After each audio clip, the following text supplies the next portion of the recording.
What do you think are some of the most important skill for this foundation years? I believe that it would be the social emotional skills. When they are able to manage and self-regulate their emotions, they are likely to be able to succeed in the long term. In the modern life, EQ is like the wings and IQ is the roots. Kids may not fully understand what we're trying to say, but they definitely gonna remember how we make them feel. What we can do with education is we can help them learn how to learn. If they are not curious, they will not learn.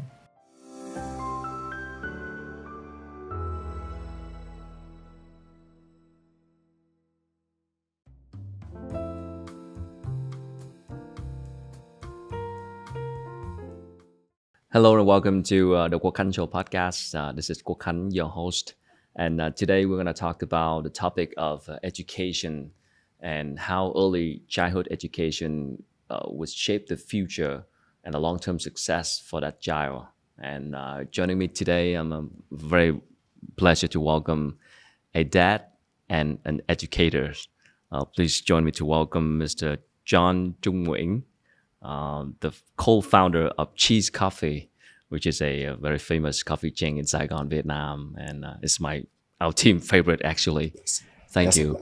And Ms. Mida Abdu, Director of Welfare and Administration at International School Saigon Pearl, ISSB, an educator with over 20 years experience. So welcome to the show. Thank you so much for joining us.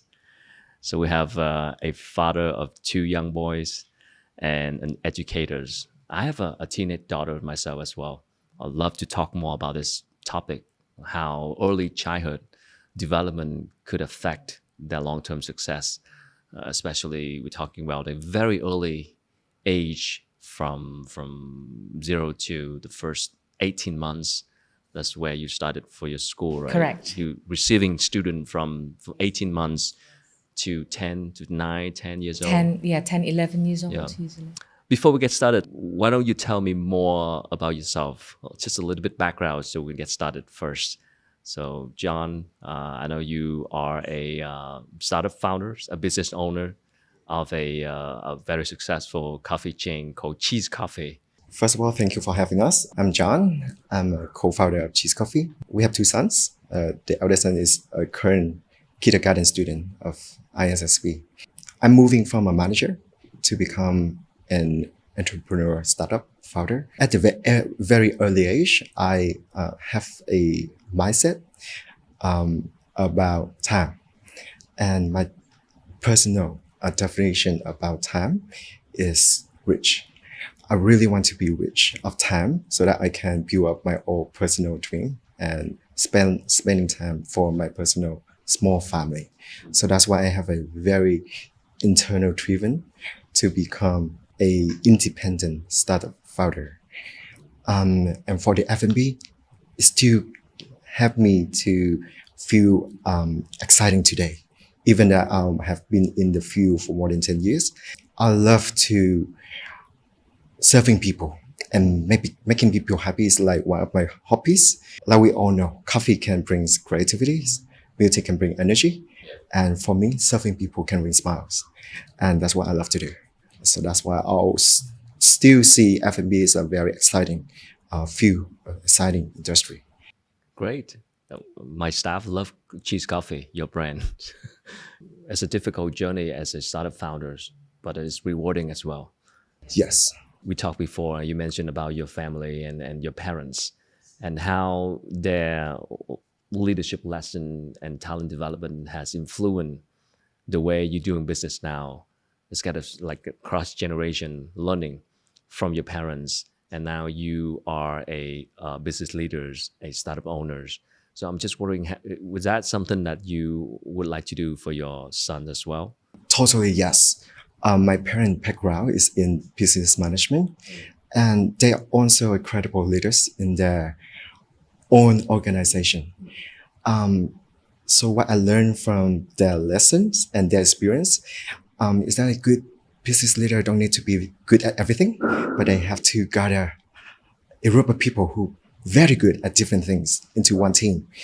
My primary job is to putting the right person into the right seat, that they can act on my behalf and grow the business. So I mean, that's the lesson that I learned from them. And hopefully today I can share a piece of the lesson of what I apply toward my kids and my sons. Excellent. Thank you, John. So we have a father of two young boys who are a startup owners, a business founders, love serving people. I want to hear more from Mida. You are an educator with over 20 years experience across countries, many different countries before coming to Vietnam. So tell me more about this career path that you're having. What brought you to education? Well, that's quite interesting, actually.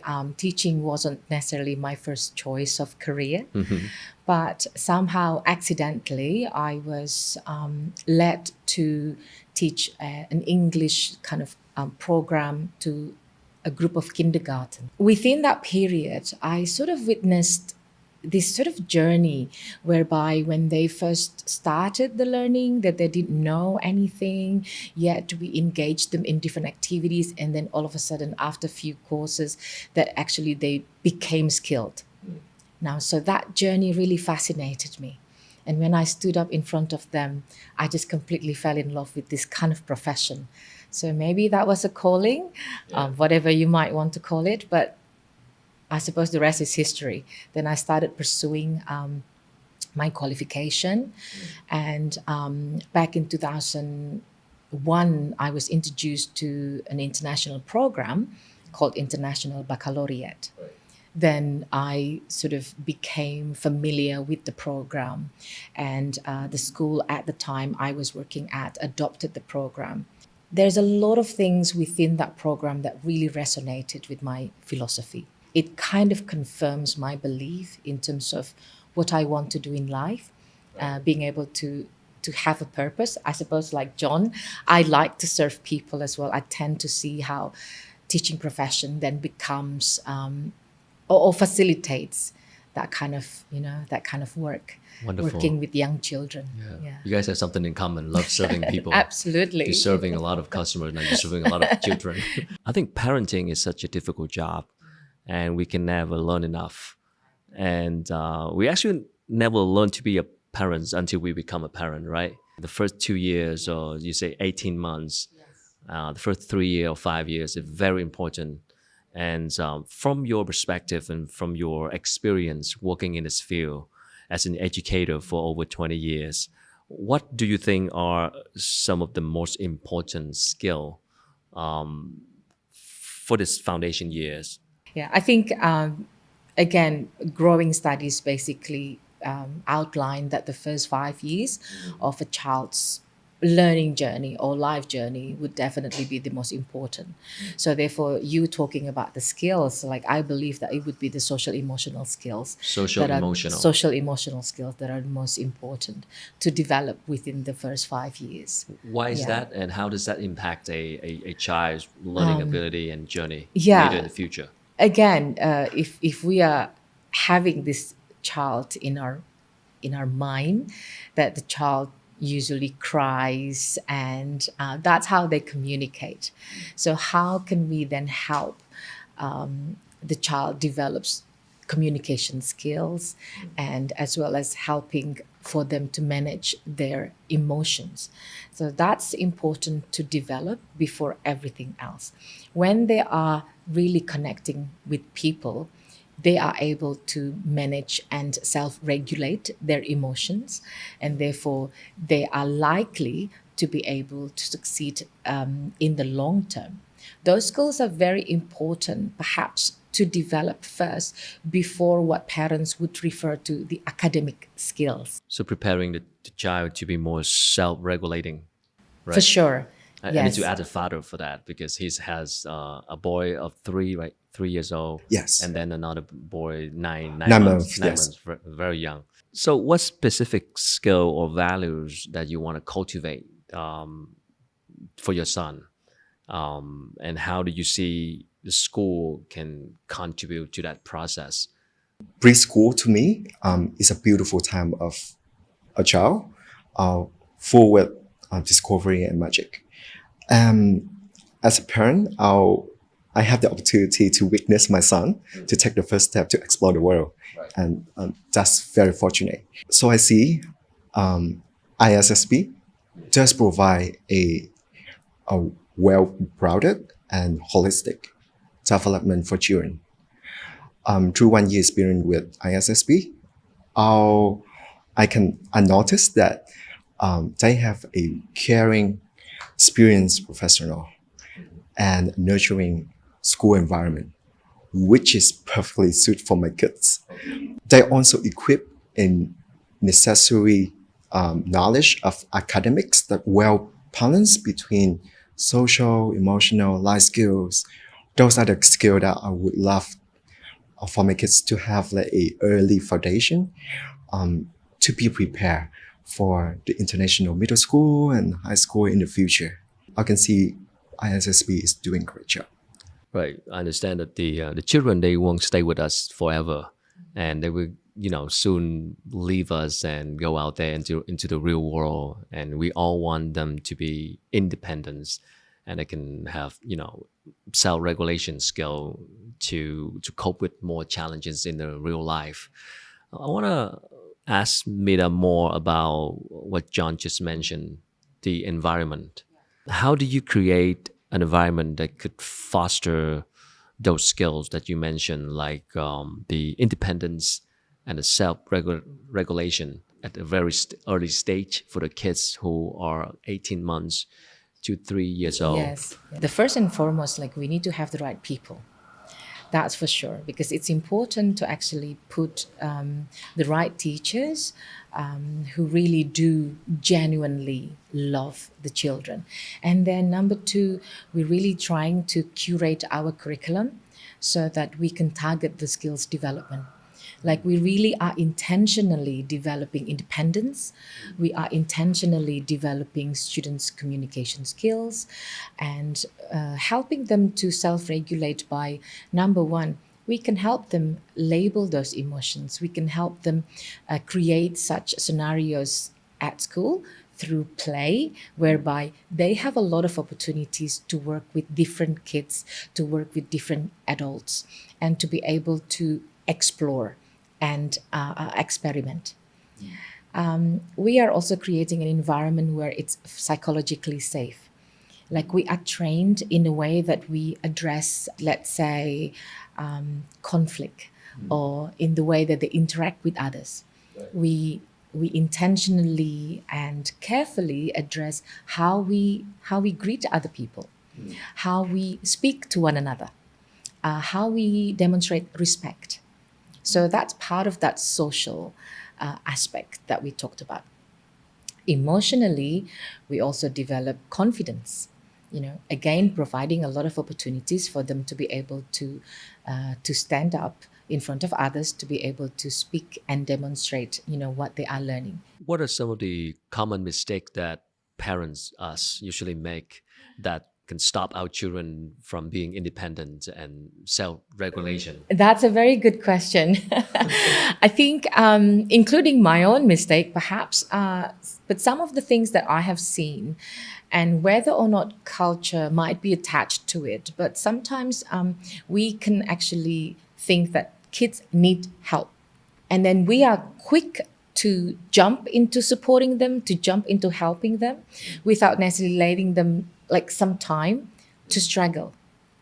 Now, the research again recently, basically they are saying like it's called productive struggle.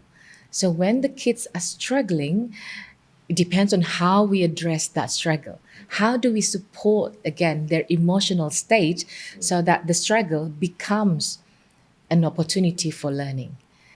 So that might be able to contribute to not only independence, but I would say resilience as well. Let's say if they are trying to just tie their shoelaces, I suppose you wouldn't necessarily expect 18 months to tie shoelaces, but 3-year-old, you would. I mean, how are we using the opportunity to teach them and be mindful that it will be difficult, and then they will not get it the first time. But the way we address that, the way we communicate with them, it's okay, just because you can't do that now, but you might be able to do it later. Let's try again. Sure, yeah, you're making me feel bad when I remember my past Not at all. experience when we tried to jump too much. John, how is your experience of jumping into supporting I your think today I learned 9 something months new about productive struggling? Yeah, I also experienced similar. And I mean, sometimes the kid doesn't need us to solve the problem instead for them. They can, on their own, come up with a correct solution. For me, the purpose of parenting is to teaching the child to do things without us, to explore the world, to learn that don't fear making mistakes, to realize their own strength. At first, as a parent, I think we can guide them, support, inspire them, but through time, they have to work into their own path without us. So true happiness for me is to see that my kids can one day be independent, or firm and kind. We nurture the children, not for ourselves, but for the child to do things without us. So that's my point of view about independence. Yep, we all want that, right? In the modern life, EQ is like the wings and IQ is the roots. Kids may not fully understand what we're trying to say, but they definitely gonna remember how we make them feel. We can be mindful with the language we use, the way we address them. That really target how they manage their emotion. And it's such a difficult job of achieving the balance between, at the same time, you want to foster independence, but you still want to offer guidance and protection because they're small, young, right?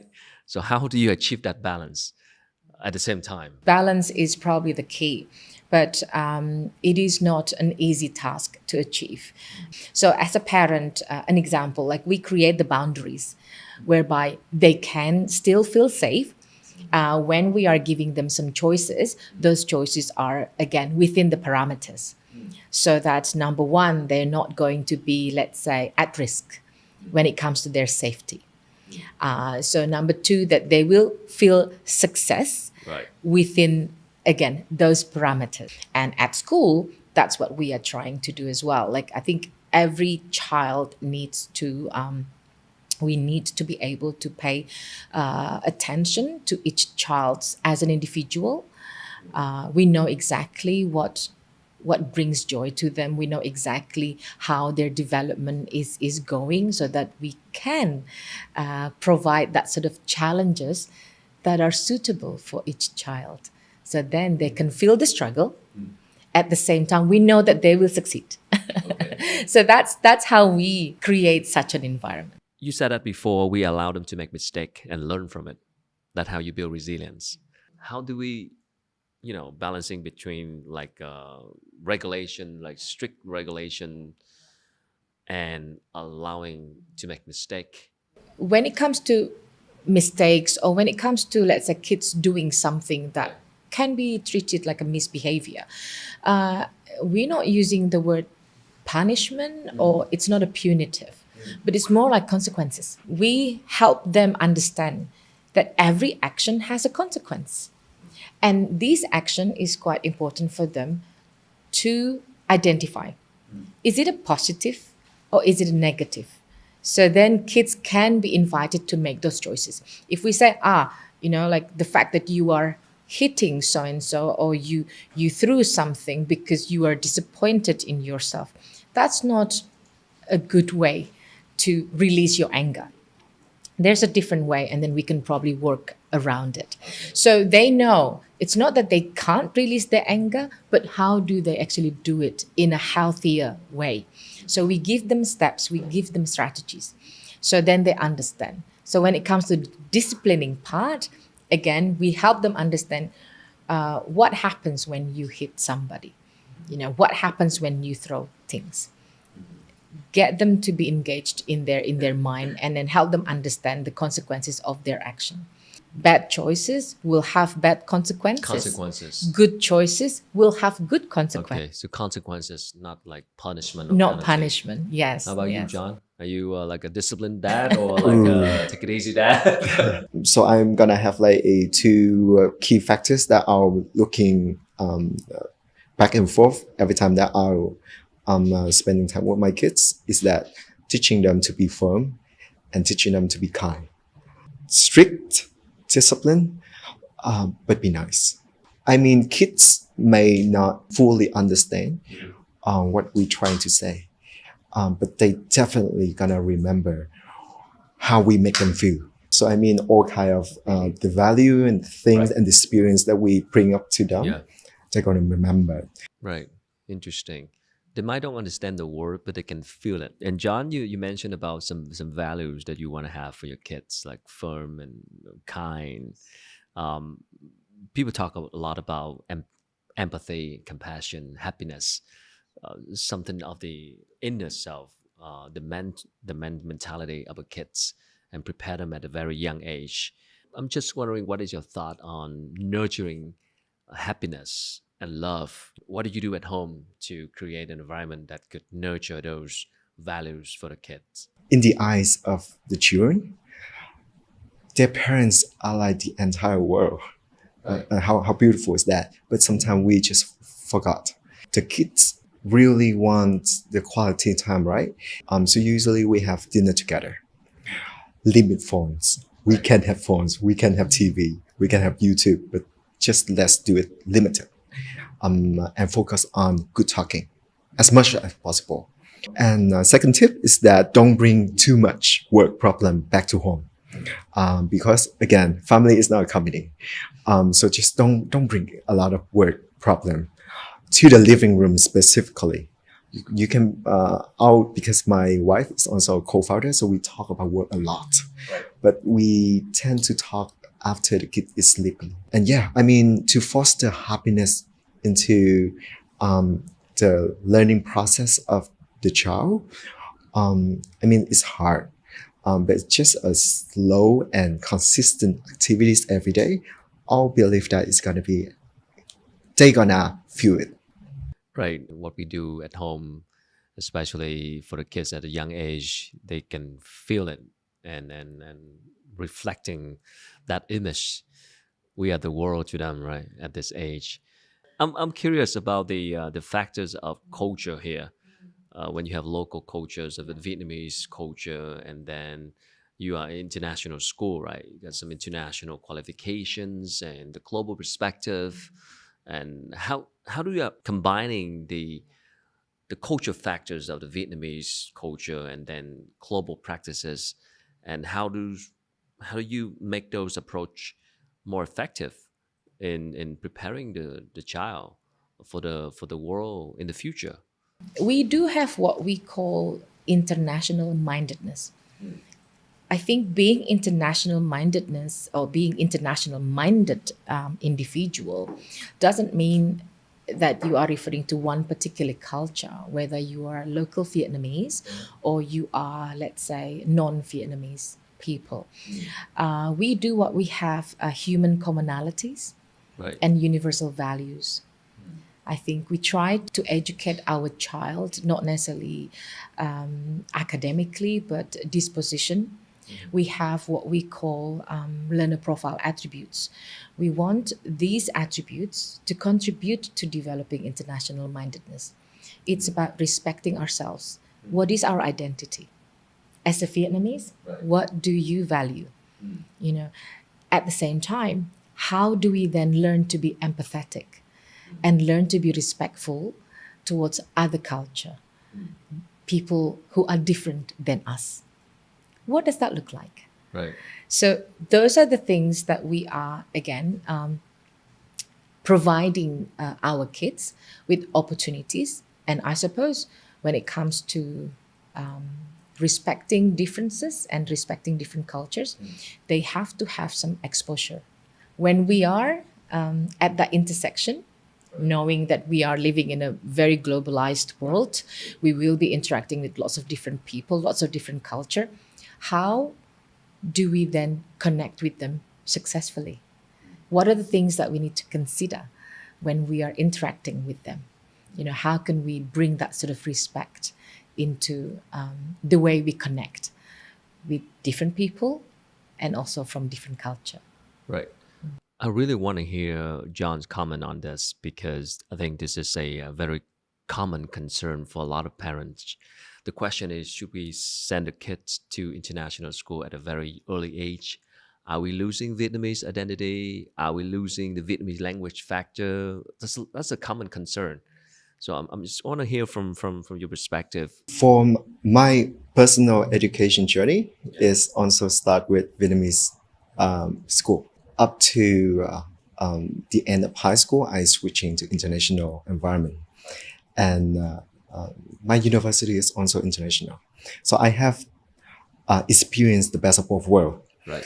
In my personal eyes, I would love to see my kids to have the sense of the bigger world at this early age. Because nowadays, modern lives, people changing, more international trading. Hopefully that my kids has the reparation for the future with international point of view. So that's why I choose him to be in international environment. But still, he can speak Vietnamese. Vietnamese is his mother language. Right. And me and my wife to equip him with like a sense of Vietnamese culture. So he won't lose any man-plot identity for sure. He just experience, and if he has the opportunity to learn from best of both world, I mean, that's a perfect chance for him to learn. So still keeping preserving the Vietnamese identity and the Yes. culture factors, at the same time learning about international environment and practices. You mentioned about the social emotional skill, which caught my attention because nowadays we do talk about emotional intelligence for leaders, for startup founders, for running a company, but we never talk about it for kids at a very young age. Uh, Managing emotion, of course, is very important when they grow up, right? But I'm wondering, how do we prepare the kids to have better EQ, emotion, intelligence at a very young age? And how do you foster those skills at a very young age? The way we talk to children, the way we address them, we can be mindful with the language we use. So that really is targeting how they manage their emotion. For example, when kids are throwing tantrum, because that's what they do, they cry when they don't get Right. what they want. But Yeah. that's how they communicate. So what are the things that we are saying to them? Like being angry is okay. Being upset is okay. I can understand you're upset. But throwing things, hitting your sister, for example, siblings, that's not acceptable. Do they really understand what we are saying if we saying something like that?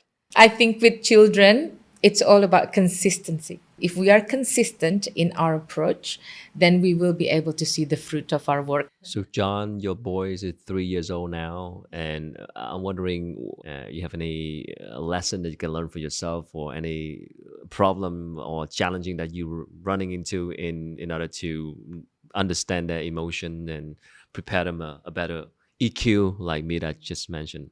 In the modern life, I think EQ is like the wings and IQ is the roots.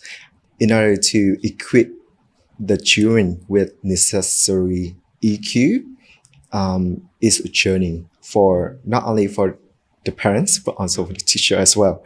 All kind of emotion like joy, anger, surprise, fear, all of those are sometimes for the adults like us are also challenging. So for the children who is just beginning to explore the world, it can be more overwhelming. Me and my wife has a few tips that we usually do, and it's quite useful. Number one is that we usually let him to struggle, like Mina just say. I'll just learn the definition of it.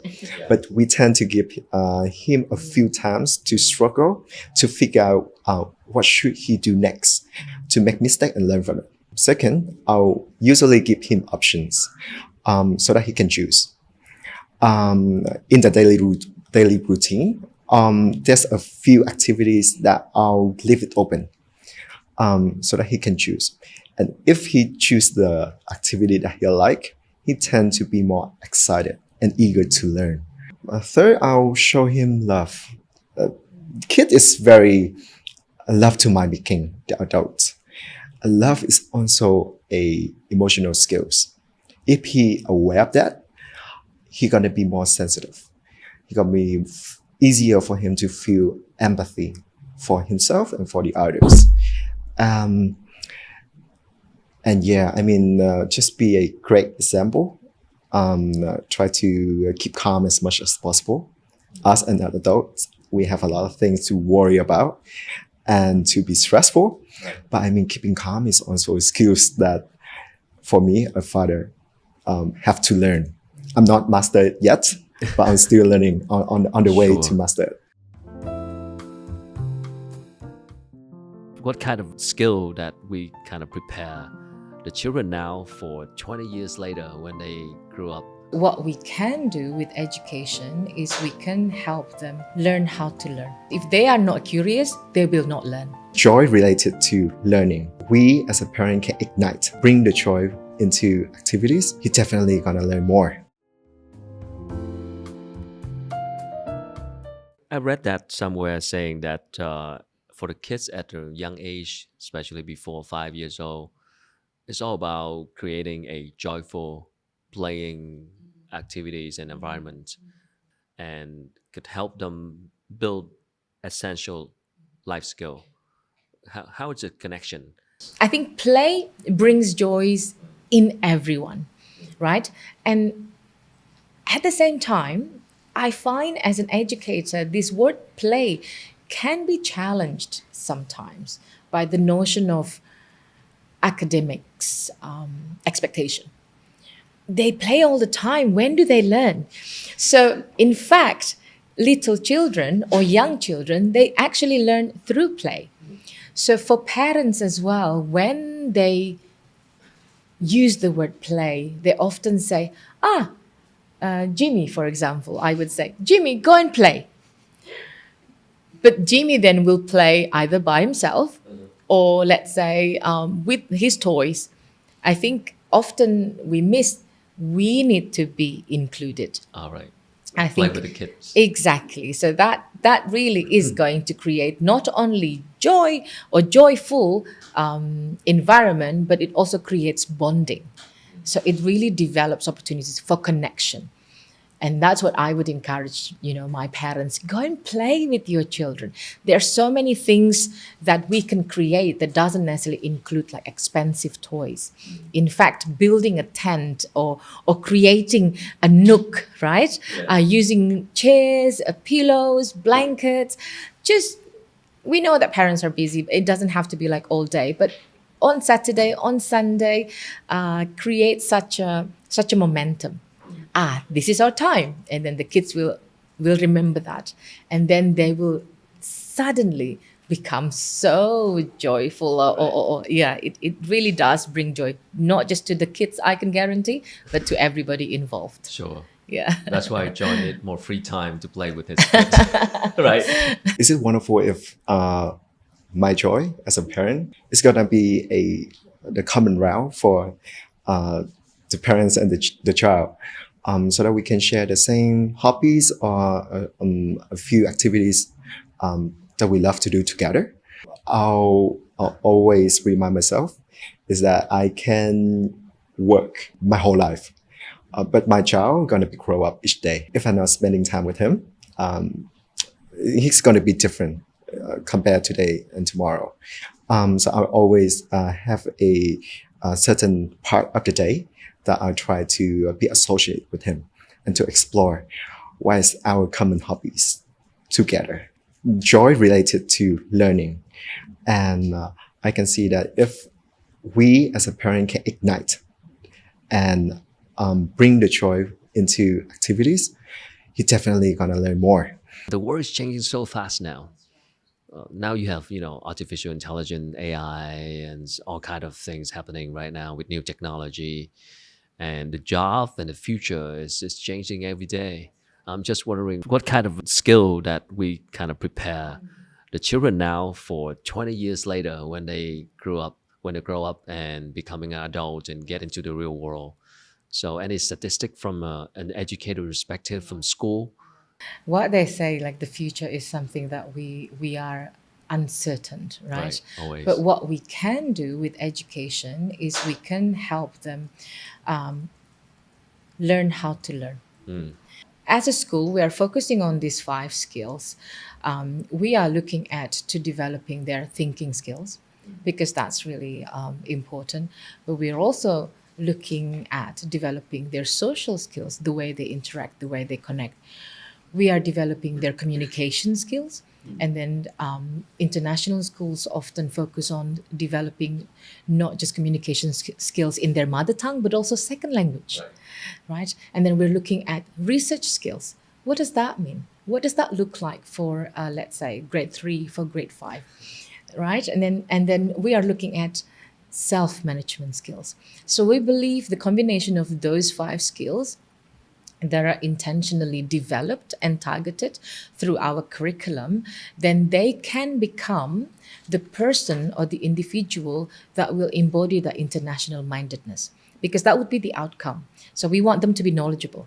They can be knowledgeable about themselves, their values, their culture. They can be knowledgeable about the global world, right? So that's the academic part.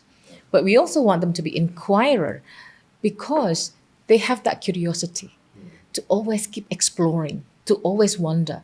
And again, people could argue that could be the best gift that we can give. Because if they are not curious, they will not learn. They will not explore, right? So that's really something that we are nurturing and promoting constantly and consistently. That's a lot of skill to learn.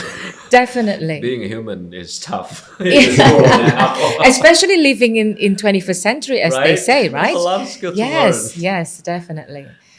John, I want to hear from a businessman. Mida mentioned a lot of skill, but from a more practical business mindset, what are you focusing on?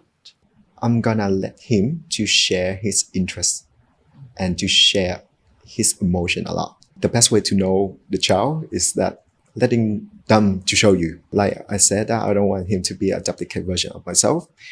So just create an exciting learning environment so that he can try different little things and explore himself.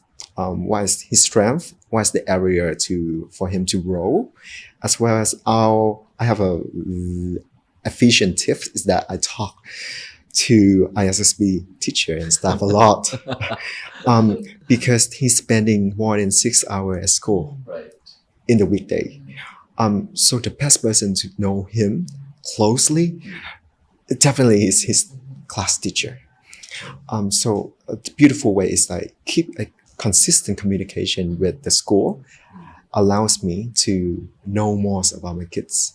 And I mean, thanks to a few tools that ISSB provide, like a daily teacher messaging apps that we can, I can send message to the teacher anytime, and they reply very fast. They report how he's doing in the class, how well is he, and which area is to need to be more concerned, and as well as one-on-one meeting. It's like a private parenting class that I can learn. One-on-one. Yes, we can find the school to be like a life partner, and I see that the school is doing a great job at that. Interesting. I think John mentioned one point. I personally cut my like it a lot when he mentioning that he let his boys to share emotion, open up about emotions. A lot of adults nowadays, we kind of have a hard time opening up about emotion, right? because we didn't have a chance to do it at a very young age. If we have a habit of opening up about emotions and observe them, accept them, I think it's a very important skill. And I hope the parents who are listening, or someone who are expecting their first child, or having the children now at the golden age before 5 years old, you can learn something from this conversation. And of course, withdraw some lesson for yourself, drawing some lesson for yourself in raising your kids at a young age, and preparing them a good foundation for long-term success in the future. You can always listen to the conversation anytime by following us on podcast platforms such as Spotify or Apple Podcasts. And you can subscribe to our YouTube channel, Via Success, for upcoming episodes. And don't forget to click on the links below where we have the newsletter signing, when you can get new information and highlighted content from the channel. And we also have some new thing coming up, the Zalo group, where we communicate with our audience. You can click on the link below to join our Zalo group, the Via Success community, and we can have more discussion. So thank you so much, and I'll see you next time.